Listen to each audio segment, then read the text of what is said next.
সাহাবী, প্রত্যেকদিন আমার মজলিসের মধ্যে একটা লোক দেখতে পাই, কিন্তু আজকে আমি ওই লোকটাকে দেখতে পাই না। ওই সাহাবীর নাম হচ্ছে আমর ইবনে ওয়াহাব সাকাফি। তার একটা মেয়ে আছে, মদিনার লোকেরা তাকে হুরে মদিনা বলে ডাকে। যাও যাও, তার বাড়িতে গিয়ে বলবা আমি নবী বলেছি তার মেয়েকে তোমার সাথে বিবাহ দেওয়ার জন্য। এই কথা বলার সাথে সাথে হযরতে সাদ সালুবি রাদিয়াল্লাহু তাআলা আনহু দৌড়া তার বাড়ির সামনে চলে গেলেন। বাড়ির সামনে গিয়ে সালাম দিলেন, আসসালামু আলাইকুম ওয়া রাহমাতুল্লাহি ওয়া বারাকাতুহু। বাড়ির ভিতর থেকে সালামের জবাব, ওয়া আলাইকুমুস সালাম ওয়া রাহমাতুল্লাহি ওয়া বারাকাতুহু। কে ভাই আপনি, কি পরিচয় আপনার? বলে আমি বিশ্ব নবী মুহাম্মদুর রাসূলুল্লাহর দরবার থেকে আগমন করেছি। কি উদ্দেশ্যে এসেছো? বলে আল্লাহ নবী বলেছে আপনার নাকি একটা মেয়ে আছে, ওই মেয়েকে আমার সাথে বিবাহ দেওয়ার জন্য প্রস্তাব পাঠাইছে। এই কথা বলার সাথে সাথে আমর ইবনে ওয়াহাব সাকাফি ডাক দিয়া বলে, না না না, এমন কালো গরিব একজন মানুষের সাথে আমি আমার মেয়েকে বিবাহ দিব না। এই কথা বলার সাথে সাথে সাদ সালুবি রাদিয়াল্লাহু তাআলা আনহু ডাক দিয়া বলে, এ ভাই শোনো, আল্লাহর নবী বলেছে আমি জান্নাতি, সুতরাং তোমার মেয়েকে আমার সাথে বিবাহ দেও বা না দেও কোনো সমস্যা নাই।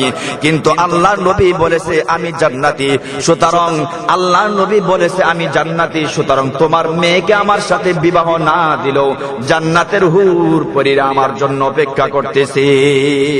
এই কথা বলে সাদ সালুবি রাদিয়াল্লাহু তাআলা আনহু নবীর দরবারের দিকে রওনা হয়ে গেলেন। এবার ওই আমর ইবনে ওয়াহাব সাকাফি রাদিয়াল্লাহু তাআলা আনহু ঘরে ফিরে গেলেন।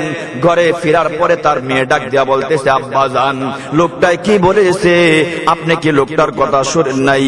বলে কি বলেছে? লোকটা বলেছে নবীর দরবার থেকে এসেছে আর আপনি তাকে ফেরত দিয়া দিলেন।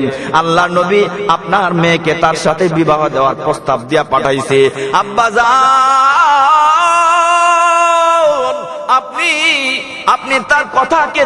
আপনি তার কথাকে অস্বীকার করে দিয়েছেন, তার প্রস্তাব না করে দিয়েছেন।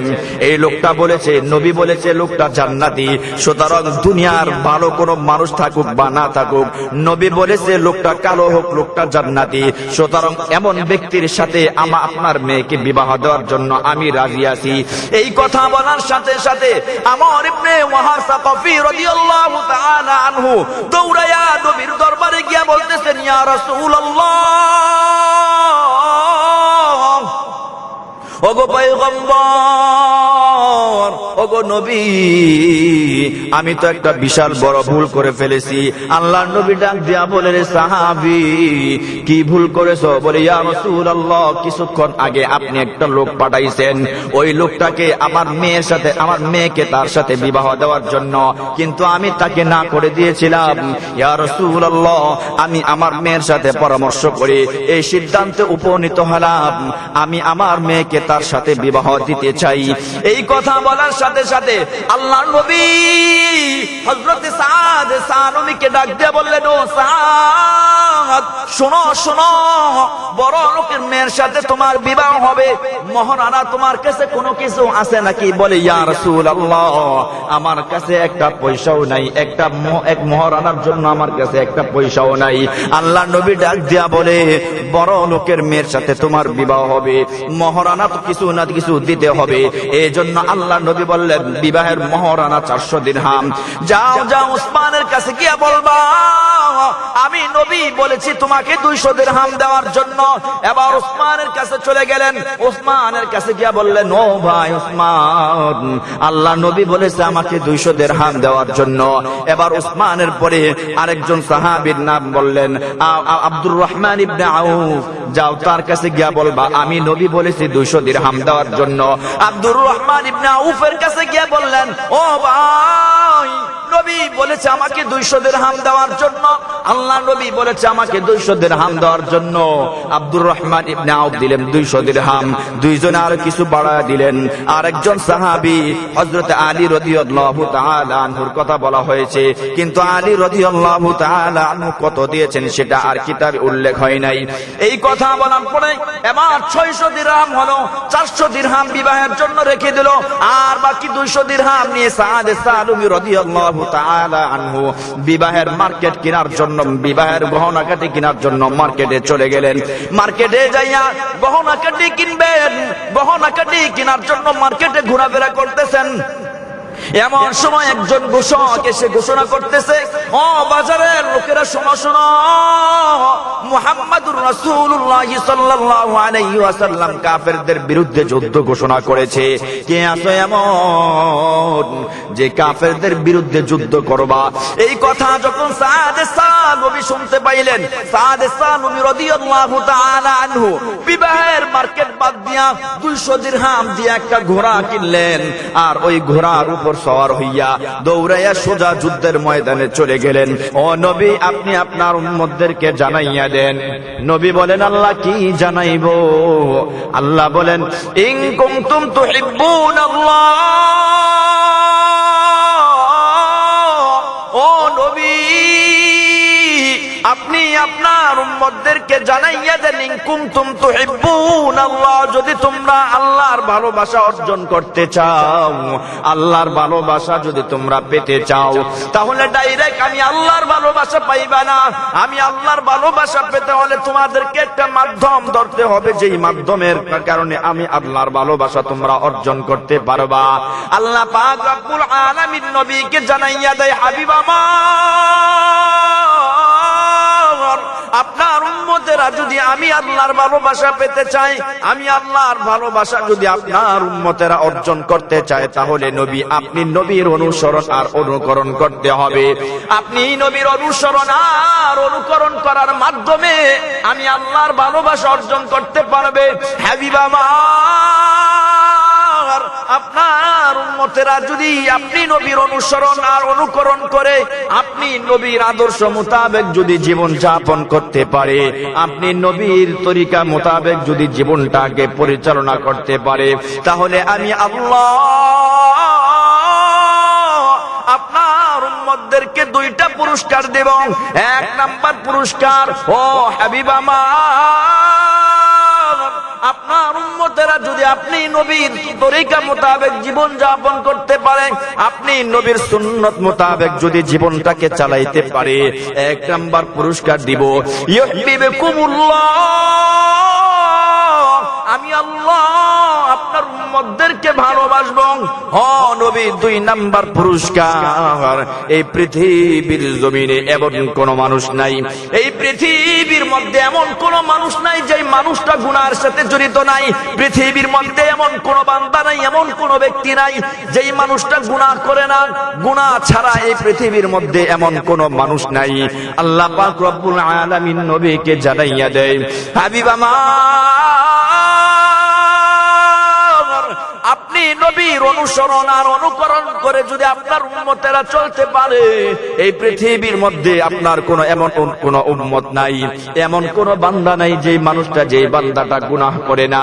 ও নবী আমার, আপনার উম্মতদেরকে আমি 2 নাম্বার পুরস্কার দিব, ويغفر لكم ذنوبكم والله غفور رحيم। ও নবী, 2 নাম্বার পুরস্কার আমি আপনার উম্মতদেরকে দিব, আমি আল্লাহ আপনার উম্মতের জীবনের সমস্ত গুনাহ খাতাগুলোকে maaf করে দিব। তাহলে এই নবীর অনুসরণ আর অনুকরণ করার মাধ্যমে আমাদের ফায়দা কয়টা? 1 নাম্বার ফায়দা হলো, আপনি যদি আল্লাহর ভালোবাসা অর্জন করতে চান, আপনি যদি আল্লাহর ভালোবাসা পেতে চান, তাহলে প্রথম কাজটা করতে হবে, আপনি নবীর অনুসরণ আর অনুকরণ করতে হবে, নবীর সুন্নত মোতাবেক জীবন যাপন করতে হবে। নবীর সুন্নত গুলো হচ্ছে কওলি সুন্নত আছে, ফিআলি সুন্নত আছে। প্রত্যেকটা ক্ষেত্রে আপনি নবীর সুন্নতের অনুসরণ আর অনুকরণ করে যদি চলতে পারেন, তাহলে আল্লাহ পাক রব্বুল আলামিন আপনাকে উল্টা ভালোবাসবে। 2 নাম্বার পুরস্কার আল্লাহ পাক রব্বুল আলামিন জানাইয়া দিয়েছে, ও নবী আমার, আমি আল্লাহ 2 নাম্বার পুরস্কার দিব, আপনার উম্মতদের গুনাহ খাতাগুলোকে maaf করে দিব। এই জন্য মুসলমান ভাইয়েরা রে আমার, আল্লাহর নবীর অনুসরণ আর অনুকরণ আমাদের প্রত্যেকটা ক্ষেত্রে প্রয়োজন।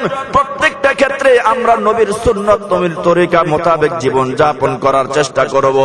আমার নবী এমন একজন নবী, আল্লাহ পাক রব্বুল আলামিন আমার নবীকে এত সুন্দর চরিত্র দিয়া, এত সুন্দর আখলাক দিয়া নবীকে দুনিয়ার মধ্যে প্রেরণ করেছেন। আল্লাহ পাক রব্বুল আলামিন আমার নবীকে এত সুন্দর আখলাক দিয়া, এত সুন্দর চরিত্র দিয়া আল্লাহ পাক রব্বুল আলামিন তার হাবিবকে দুনিয়ার মধ্যে পাঠাইছেন।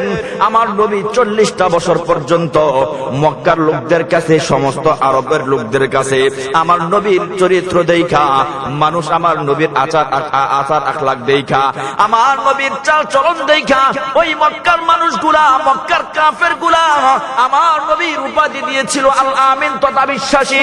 কিন্তু যেই মাত্র আমার নবীর 40 বছর হয়ে গেল, নবুয়ত যখন আল্লাহ তাআলা তাকে দান করলেন, ওই নবুয়ত দান করার সময় আমার নবী মক্কার কাফেরদেরকে, নবীর চাচা এবং তাদের ভাইদেরকে ডাক দিয়া বলতেছে, হে আমার চাচারা, হে আমার গোত্রের লোকেরা, শোনো, আমি যদি তোমাদেরকে এখন একটা কথা বলি তাহলে কি তোমরা আমার কথা কি বিশ্বাস করবা নাকি? উপস্থিত জনসভায় যারা ছিল সবাই সমুচ্চস্বর আওয়াজ দিয়া বলবো, হা হা, অবশ্যই অবশ্যই। কেননা মুহাম্মদ আজ পর্যন্ত তুমি আমাদের চোখের সামনে বড় হয়েছে, শিশু থেকে এই পর্যন্ত কোনোদিন দেখি নাই তুমি আমাদের সাথে মিথ্যা কথা বলেছ, আমাদের সাথে মিথ্যা আচরণ করেছ, এমনটা কোনোদিন আমরা দেখতে পাই নাই। অবশ্যই অবশ্যই মুহাম্মদ, আমরা অবশ্যই তোমার কথাকে বিশ্বাস করব। এই কথা বলার সাথে সাথে আল্লাহর নবী ডাক দেয়া বললেন, ও চাচারা, ও আমার ভাতিজারা, ও আমার ভাইয়েরা, শুনো, তোমরা যে ধর্মের উপরে আছো, তোমরা যে ধর্মের অনুসরণ আর অনুকরণ করতেছো, এই ধর্ম তোমাদেরকে কিয়ামতের ময়দানে জাহান্নাম থেকে বাঁচাইতে পারবে না। এই কথা বলার সাথে সাথে আবু লাহাব ডাক দেয়া বললেন, তাব্বাল্লাকা লিহাযা জামাতানা, ও মুহাম্মদ, ধ্বংস হও, এই জন্য কি তুমি আমাদেরকে এখানে ডেকেছো? এই কথা আল্লাহর আরশ আযীম পর্যন্ত পৌঁছে গেছে। আল্লাহ পাক রব্বুল আলামিন এটা সহ্য করতে পারে নাই। আল্লাহ পাক রব্বুল আলামিন সাথে সাথে আমার নবীর উপর একটা সূরা নাজিল করে দিয়া জানাইয়া দিলেন, তাব্বাত ইয়াদা আবি লাহাবি ওয়া তাব্বা মা আগনা আনহু মালুহু ওয়া মা কাসাব। আল্লাহ পাক রব্বুল আলামিন নবীর উপর আয়াত নাজিল করে দিয়া জানাইয়া দিলেন, হাবিব আমার, যারা আপনার ব্যাপারে বদদোয়া করে, ধ্বংসের দোয়া করে, আমি আল্লাহ উল্টা তাদের ব্যাপারে ধ্বংসের আয়াত নাজিল করে দিলাম। এই জন্য মুহতারাম হাজিরিন, আমার নবীর চরিত্র এত সুন্দর চরিত্র, আমার নবীর চরিত্র এত সুন্দর আখলাক ছিল আমার নবীর। প্রত্যেকটা ব্যক্তির ক্ষেত্রে প্রত্যেকটা নবী পাঠাইছেন আল্লাহ পাক রব্বুল আলামিন। এই পৃথিবীর মধ্যে যত নবী রাসূল আল্লাহ পাক পাঠাইছেন, কোন নবীর ব্যাপারে আল্লাহ পাক রব্বুল আলামিন ডাইরেক্ট চারিত্রিক সনদ দেয় নাই, সার্টিফিকেট দেয় নাই।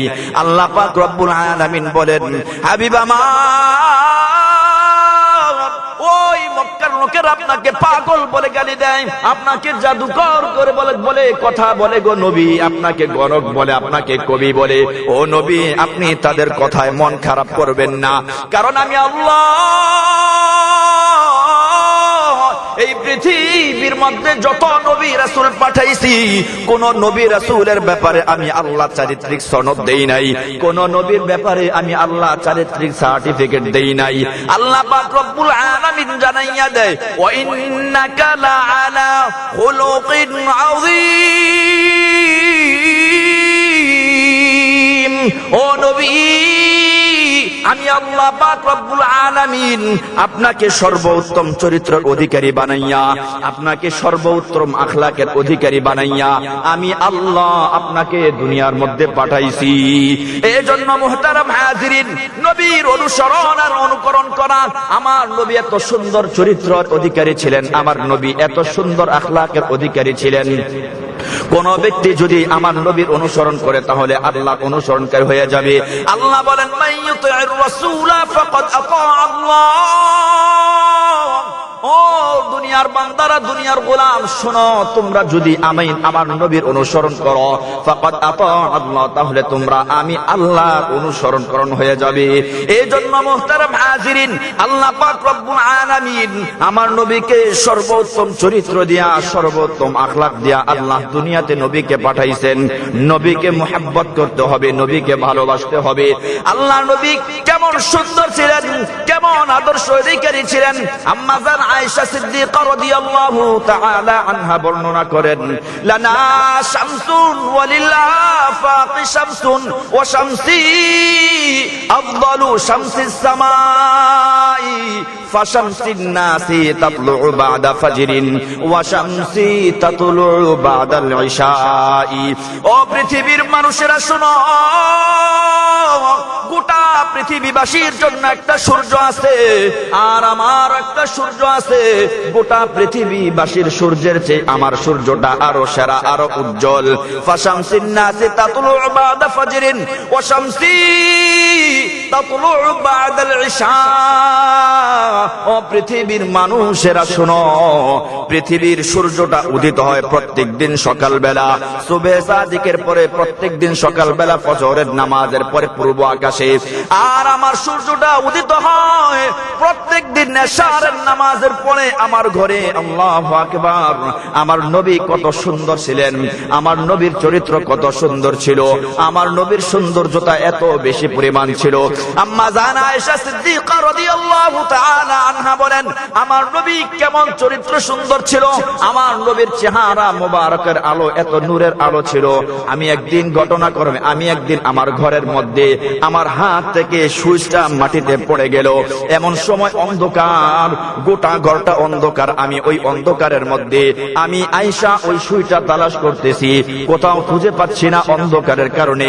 তৎক্ষণাৎ ভাবে হঠাৎ করে আল্লাহর নবী আমার ঘরে আগমন করেছে।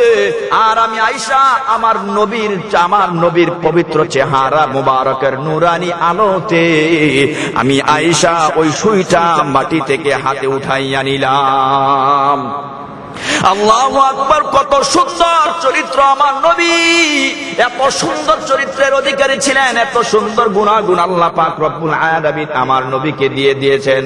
আজ হযরত আনাস রাদিয়াল্লাহু তাআলা আনহু থেকে বর্ণিত হাদিস, আনাস ইবনে মালিক রাদিয়াল্লাহু তাআলা আনহু قال كان رسول الله صلى الله عليه وسلم ليس بالطويل ولا بالقصير। আমার নবী অত লম্বাও ছিলেন না, আবার বেশি খাটো ছিলেন না। আমার নবী এত সুন্দর, আমার নবী বেশি লম্বাও ছিলেন না, আবার বেশি খাটো ছিলেন না যে দেখতে খারাপ দেখা যায়। লাইসা বিত-তাবিলি ওয়ালা বিল-কাসিরি, লাইসা বিত-তাবিলি ওয়ালা বিল-কাসির। আমার নবী অত লম্বা ছিলেন না, আবার অত খাটো ছিলেন না। হাসানুল জিসমি, আমার নবীর দেহ মুবারক, এত সুন্দর দেহ আল্লাহ তাআলা তাকে দিয়েছেন। আমাদের কত মানুষের বর্তমান সময় আমাদের শরীরের অবস্থা তো এমন হয়ে যায়, কারো পেট ভুঁড়ি বেড়ে যায়। আমার নবীর ওরকম অবস্থা ছিল না। নবী বলেন হাসানুল জিসমি, আমার নবীর দেহের এত সুন্দর আকৃতির ছিল, আমার নবীর চুল মুবারক এতটা সুন্দর ছিল, কোকড়ানো ছিল না, আবার সোজাও ছিল না, কেমন জানি ঈশ্বর ঢেউ খেলানো ছিল। আমার নবী যখন হাঁটতেন, ইদা মাশা ইয়াতাকাফফা, নবী যখন হাঁটতেন তখন একটু সামনের দিকে ঝুঁকে ঝুঁকে হাঁটতেন। আমার নবী যখন রাস্তা দিয়ে হাঁটতেন, নবীকে দেখলে কোন মানুষ বলতে পারবে না যে খারাপ দেখা যায়। আল্লাহ পাক রব্বুল আলামিন নবীকে এত সুন্দর গঠন আর আকৃতি আল্লাহ পাক রব্বুল আলামিন দিয়েছেন, পৃথিবীর অন্য কোন নবীকে, অন্য কোন মানুষকে আল্লাহ পাক এত সুন্দর আকৃতি, এত সুন্দর গঠন দেয় নাই। এই জন্য প্রাণের ভাইয়েরা, আবার মুহতারাম হাজিরিন, এই নবীকে ভালোবাসা আমাদের জন্য দরকার আছে নাকি নাই? এই নবীর ভালোবাসা, এই নবীর মুহাব্বত যদি কোনো ব্যক্তি এই নবীকে অনুসরণ আর অনুকরণ করে যদি কোনো ব্যক্তি চলতে পারে, তাহলে আল্লাহর ভালোবাসা অর্জন করতে পারবে। নবীর সাহাবীরা, আল্লাহর নবীর সাহাবীরা নবীকে কি পরিমাণ ভালোবাসতো, কি পরিমাণ মুহাব্বত করত। আল্লাহর নবী একদিন মসজিদে নববীর মধ্যে বসে আছেন। নবী আমার একদিন মসজিদে নববীর মধ্যে বসে আছেন। এমন সময় নবীর একজন সাহাবী হযরতে সাআদ সানবী রাদিয়াল্লাহু তাআলা আনহু নবীর কালো একজন গরীব সাহাবী আল্লাহর নবী মসজিদে নববীর মধ্যে বসে আছেন। এমন সময় সাহাবী এসে বলল, ইয়া রাসূলুল্লাহ, ওগো পয়গম্বর, আমি কালো গরীব একজন মানুষ, এই জন্য কি আমি আল্লাহর তৈরি জান্নাতে যেতে পারবো না গো নবী? নবী ডাক দিয়ে বলে, রে সাহাবী, তুই আমাকে দেখে ঈমান এনেছিস, আমি নবী বললাম আল্লাহর তৈরি জান্নাত থেকে তোকে কেউ আটকাইতে পারবে না। এই কথা বলার সাথে সাথে ওই সাহাবী বলল, নবী তাই নাকি? বলে হ্যাঁ। কয় তাহলে তো আল্লাহর কাছে আমার একটা দাম আছে। বলে হ্যাঁ, কিন্তু ইয়া রাসূলুল্লাহ, ওগো পয়গম্বর, ওগো পয়গম্বর, মুসলমানরা তাদের মেয়েকে আমার সাথে বিবাহ দিতে চায় না, আমি কালো গরীব, এই জন্য। আল্লাহর নবী ডাক দেয়া কয়, রে সাহাবী তাই নাকি? বলে হ্যাঁ। কয় এ সাহাবী, প্রত্যেকদিন আমার মজলিসের মধ্যে একটা লোক দেখতে পাই, কিন্তু আজকে আমি ওই লোকটাকে দেখতে পাই না। ওই সাহাবীর নাম হচ্ছে আমর ইবনে ওয়াহাব সাকাফি। তার একটা মেয়ে আছে, মদিনার লোকেরা তাকে হুরে মদিনা বলে ডাকে। যাও যাও, তার বাড়িতে গিয়ে বলবা আমি নবী বলেছি তার মেয়েকে তোমার সাথে বিবাহ দেওয়ার জন্য। এই কথা বলার সাথে সাথে হযরতে সাআদ সানবী রাদিয়াল্লাহু তাআলা আনহু দৌড়া তার বাড়ির সামনে চলে গেলেন। বাড়ির সামনে গিয়ে সালাম দিলেন, আসসালামু আলাইকুম ওয়া রাহমাতুল্লাহি ওয়া বারাকাতুহু। বাড়ির ভিতর থেকে সালামের জবাব, ওয়া আলাইকুমুস সালাম ওয়া রাহমাতুল্লাহি ওয়া বারাকাতুহু। কে ভাই আপনি, কি পরিচয় আপনার? বলে আমি বিশ্ব নবী মুহাম্মদুর রাসূলুল্লাহর দরবার থেকে আগমন করেছি। কি উদ্দেশ্যে এসেছো? বলে আল্লাহ নবী বলেছে আপনার নাকি একটা মেয়ে আছে, ওই মেয়েকে আমার সাথে বিবাহ দেওয়ার জন্য প্রস্তাব পাঠাইছে। এই কথা বলার সাথে সাথে আমর ইবনে ওয়াহাব সাকাফি ডাক দিয়া বলে, না না না, এমন কালো গরীব একজন মানুষের সাথে আমি আমার মেয়েকে বিবাহ দিব না। এই কথা বলার সাথে সাথে সাআদ সানবী রাদিয়াল্লাহু তাআলা আনহু ডাক দিয়া বলে, এ ভাই শোনো, আল্লাহর নবী বলেছে আমি জান্নাতি, সুতরাং তোমার মেয়েকে আমার সাথে বিবাহ দেও বা না দেও কোনো সমস্যা নাই। কিন্তু আল্লাহর নবী বলেছে আমি জান্নাতি, সুতরাং আল্লাহর নবী বলেছে আমি জান্নাতি, সুতরাং তোমার মেয়েকে আমার সাথে বিবাহ না দিলেও জান্নাতের হুর পরীরা আমার জন্য অপেক্ষা করতেছে।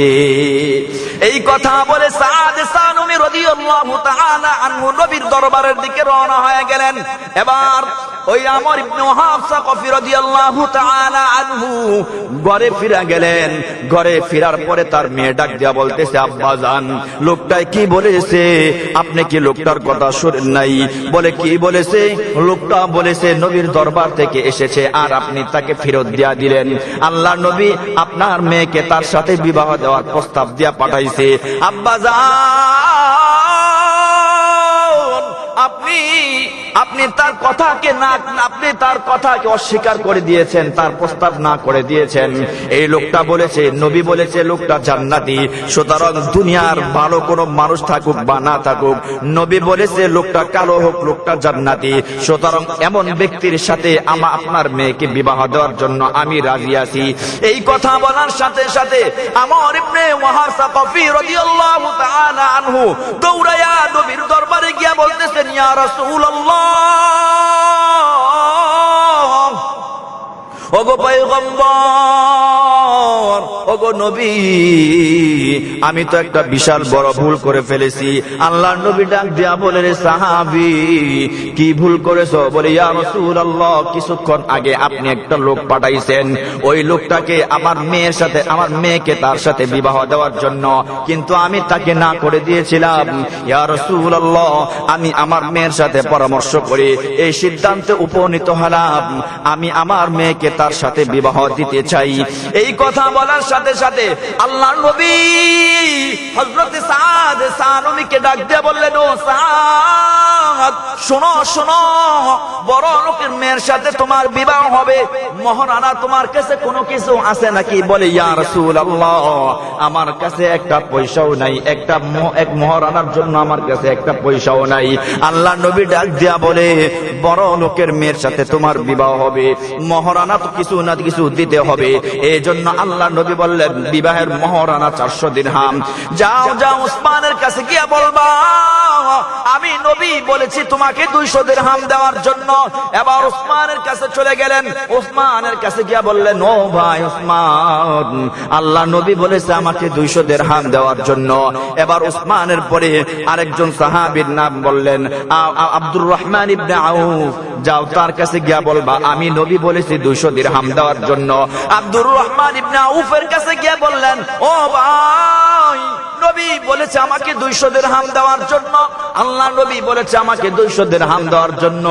আব্দুর রহমান ইবনে আউফ দিলেন 200 দিরহাম, দুইজনে আর কিছু বাড়ায় দিলেন। আরেকজন সাহাবী হযরত আলী রাদিয়াল্লাহু তাআলা আনহুর কথা বলা হয়েছে, কিন্তু আলী রাদিয়াল্লাহু তাআলা আনহু কত দিয়েছেন সেটা আর কিতাবে উল্লেখ হয় নাই। এই কথা বলার পরে এবার 600 দিরহাম হলো, 400 দিরহাম বিবাহের জন্য রেখে দিল, আর বাকি 200 দিরহাম নিয়ে সাদ সালুমি রাদিয়াল্লাহু তাআলা আনহু বিবাহের মার্কেট কেনার জন্য, বিবাহের গহনাকাটি কেনার জন্য মার্কেটে চলে গেলেন। মার্কেটে যাইয়া গহনাকাটি কিনবেন, গহনাকাটি কেনার জন্য মার্কেটে ঘোরাফেরা করতেছেন। এমন সময় একজন ঘোষক এসে ঘোষণা করতেছে, ও বাজারের লোকেরা শোনো শোনো, মুহাম্মাদুর রাসূলুল্লাহ সাল্লাল্লাহু আলাইহি ওয়াসাল্লাম কাফেরদের বিরুদ্ধে যুদ্ধ ঘোষণা করেছে।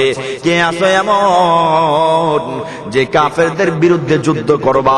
এই কথা যখন সাদ সালুমি শুনতে পাইলেন, সাদ সালুমি রাদিয়াল্লাহু তাআলা আনহু বিবাহের মার্কেট বাদ দিয়া 200 দিরহাম দিয়ে একটা ঘোড়া কিনলেন, আর ওই ঘোড়ার উপর সওয়ার হইয়া দৌড়াইয়া সোজা যুদ্ধের ময়দানে চলে গেলেন। যুদ্ধ করতেছে, যুদ্ধ করতেছে, যুদ্ধ করতে করতে যুদ্ধ করতেছে, যুদ্ধ করতেছে। সাদ সালুমি রাদিয়াল্লাহু তাআলা আনহু 200 দিরহাম নিয়া, ওই 200 দিরহাম নিয়ে মার্কেটে চলে গেলেন, বিবাহের গহনা কেটে কিনতেছেন। এমন সময় একজন ঘোষক এসে ঘোষণা করতেছে, এ বাজারের লোকেরা শোনো শোনো, তোমাদের মধ্যে এমন কেউ কি আছো নবী কাফেরদের বিরুদ্ধে যুদ্ধ লেগেছে, এমন কেউ কি আছো যুদ্ধের ময়দানে গিয়ে আল্লাহর নবীর যুদ্ধের ময়দানে গিয়ে শরীক হইবা? এই কথা শোনা মাত্রই সাদ সালুমি বিবাহের মার্কেট বাদ দিয়া 200 দিরহাম দিয়ে একটা ঘোড়া কিনলেন। ওই ঘোড়ার উপর সওয়ার হইয়া যুদ্ধের ময়দানে, সোজা যুদ্ধের ময়দানে চলে গেলেন। যুদ্ধ করতেছেন, যুদ্ধ করতেছেন। আল্লাহর নবী সাহাবায়ে কেরামদেরকে ডাক দিয়ে বলতেছেন, এরে সাহাবী, ওই যে একটা লোক দেখতে পাইতেছি, বুঝলাম না লোকটাকে, আবার তো দেখতেছে কাফেরদের বিরুদ্ধে যুদ্ধ করতেছে। সাহাবায়ে কেরামরা ডাক দিয়ে বলতেছে, গো নবী, আমরাও তো চিনি না। এবার যুদ্ধের ময়দানে তুমুল যুদ্ধ চলতেছে। যুদ্ধ করতে করতে সাদ সালুমি হঠাৎ করে কাফেরদের আঘাতে মাটিতে পড়ে গেলেন। সমস্ত সাহাবায়ে কেরামরা সাদ সালুমিকে ধইরা আল্লাহর নবীর কাছে নিয়ে আসলেন। হযরত সাদ সালুমির মাথা মুবারক থেকে রক্ত ঝরতেছে। আল্লাহর নবীর উরর উপর রাখলেন। আল্লাহর নবী সাদ সালুমির দিকে তাকাইয়া বলতেছে, সাদ সালুমি আল্লাহর নবীকে ডাক দিয়া বলতেছে, ইয়া রাসূলুল্লাহ, ওগো পয়গম্বর, আপনি কি আমাকে চিনতে পারছেন গো নবী?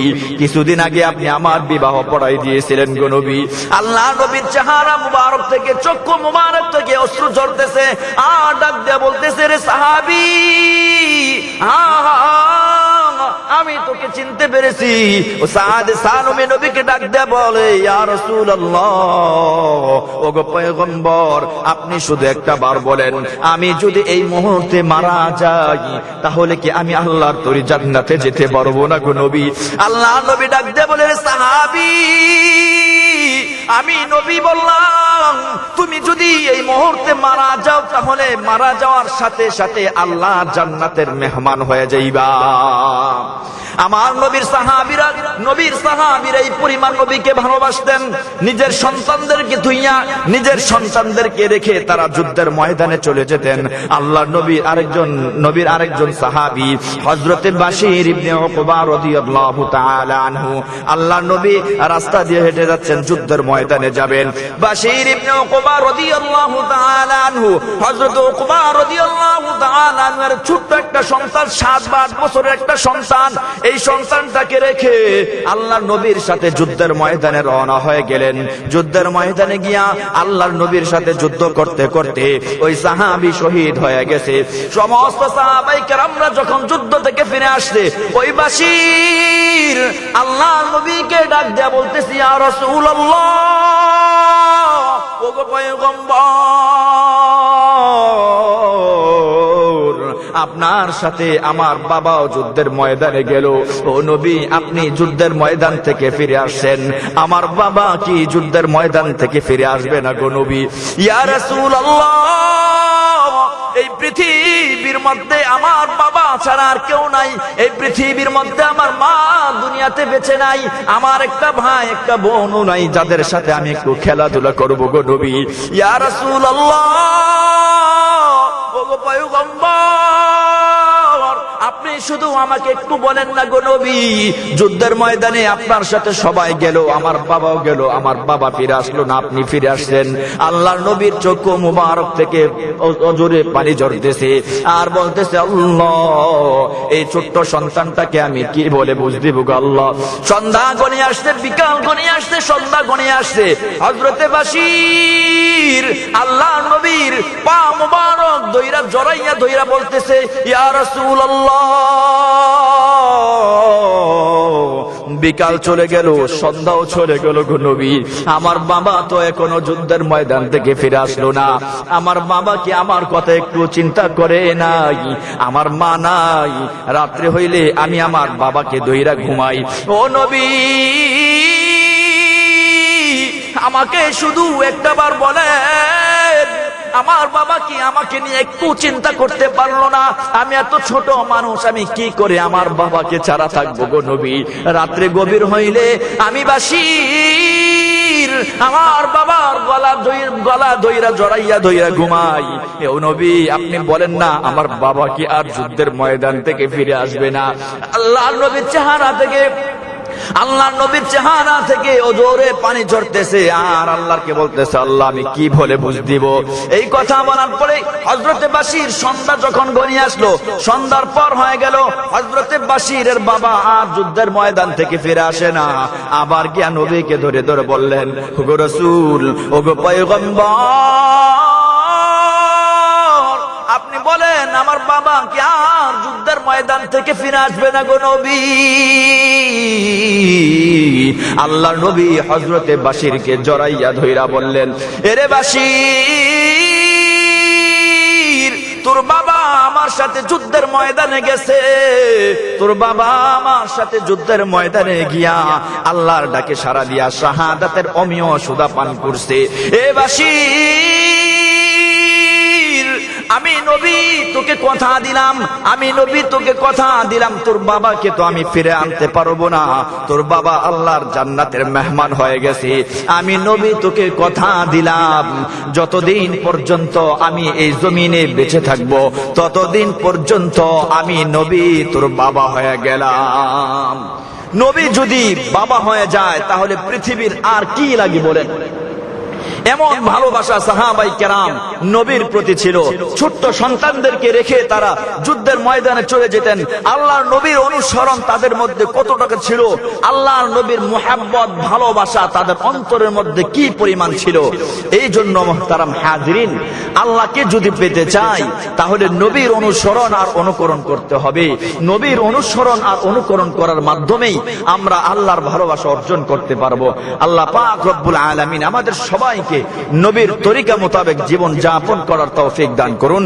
সকলে বলি আমিন।